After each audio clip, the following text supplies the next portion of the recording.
Kenyan National Association of Parents has reacted angrily to news that some public school head teachers had introduced new levies that could raise their term school fees by up to 100%.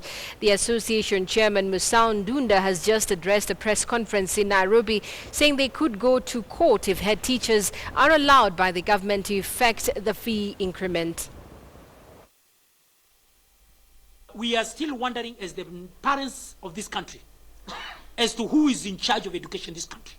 Because last year, His Excellency the President and the Deputy President talked firmly about fees that was being charged by schools with a lot of impunity. And ladies and gentlemen, when the President talked about it, the minister in charge, and I want to salute Professor Kaimenyi because he took a bold move. I know he was fought left and right. He was called all sorts of names.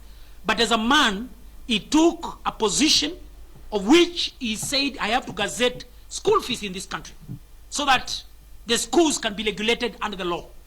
Ladies and gentlemen, when the President gave a directive, the ministry acted within it.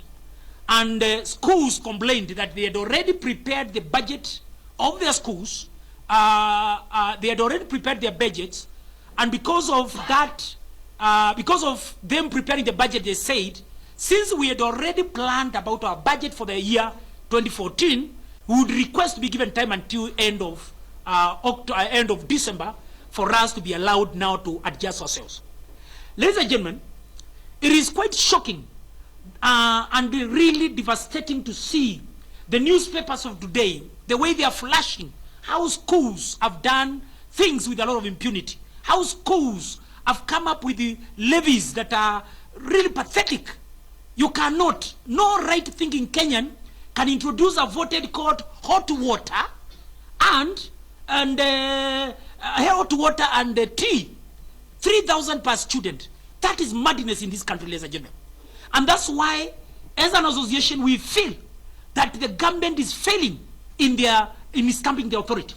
Because so a school cannot go out of their way to introduce a fees of their own choice. Surely, who is in charge of education? This is a question that we want to ask as parents of this country. We want to ask, who is in charge of education? Because as far as we are concerned, I don't see anybody who has grip of education in this country. And ladies and gentlemen, it is pathetic that schools are being left in the hands of few mercenaries. I should call them mercenaries. People who are ruthless, who don't care about the fate of children, people who don't care. They are just there to make sure that education in this country is made impossible. The ministry has just released the resource. And millions of children, thousands of children will be going to Form 1.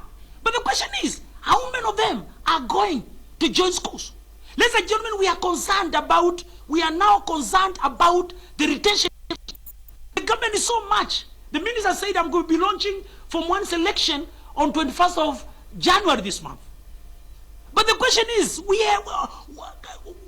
minister is not telling us what is the retention rate of our children. It is one thing to go to Form 1, but what is the issue? What is the ratio of completion rate in our secondary schools? This is an issue that as a country we need to be told by somebody what is the completion rate, because the figures that are being given to us, ladies and gentlemen, they are pathetic. I want to tell you, ladies and gentlemen, that look at the statistics. The completion rate in Kenya is so pathetic because of fees. It is so bad that every year we are losing close to almost 50,000 students in this country who cannot be able to access education in this country because of inhibiting school fees in this country. This is a serious disaster that we are feeling it. Ladies and gentlemen, it is not enough to remove Kaimenyi from the ministry. It is not enough to bring Matiang'i to the ministry. That is not the solution. The solution is the failure of the Kenyan government.